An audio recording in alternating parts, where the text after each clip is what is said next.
Hello बच्चों, question है आपके सामने जेईई मेन 2025 का। क्वेश्चंस में बोला गया है कि niobium and ruthenium have x and y number of electrons in their respective 4d orbitals. तो आपको बताना है value of x plus y, right. तो सबसे पहले आपको नायोबियम का एटॉमिक नंबर याद रखना पड़ेगा, रुथेनियम का एटॉमिक नंबर याद रखना पड़ेगा। याद नहीं है तो आप मैजिक नंबर से भी उसको फाइंड कर सकते हैं। क्लियर है। अगर 41 के लिए हम इलेक्ट्रॉनिक कॉन्फ़िगरेशन लिखने जाएं तो शॉर्टकट वे में अगर हम स्टार्ट करें तो 41 के जस्ट पहले वाला नोबल गैस आपका क्रिप्टॉन होता है। तो क्रिप्टॉन का एटॉमिक नंबर 36 है। इसका मतलब इसके जस्ट बाद हम स्टार्ट करेंगे फिफ्थ नंबर के पीरियड से।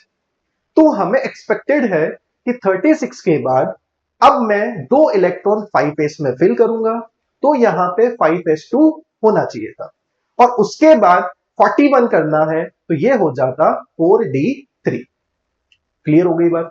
बट ये एक्सेप्शनल कॉन्फ़िगरेशन है, आपको याद रखना पड़ेगा कि नायोबियम के केस में 5s1 4d4 होता है।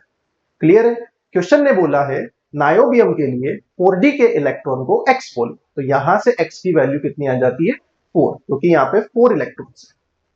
क्लियर हो गया बेटा। सेम कॉन्सेप्ट रुथेनियम के अप्लाई करेंगे। 44 है आपका एटॉमिक नंबर। फिर से मैं बोलूंगा एक्सेप्शनल कॉन्फ़िगरेशन है, क्रिप्टॉन 36 है, एक्सपेक्टेड है कि 5s2 होना चाहिए था, 4d6 होना चाहिए था, बट एक्सेप्शनल कॉन्फ़िगरेशन की वजह से 5s1 4d7 होता है।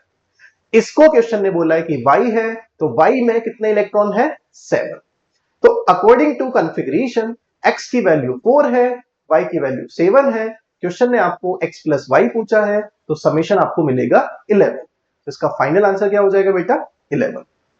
बहुत अच्छा क्वेश्चन पूछा है, एक्सेप्शनल कॉन्फ़िगरेशन है। मैक्सिमम बच्चों ने यही गलती की है कि एक्सेप्शनल कॉन्फ़िगरेशन को याद नहीं रखा, इसलिए उनका आंसर गलत हो गया। क्लियर है बेटा। Thank you.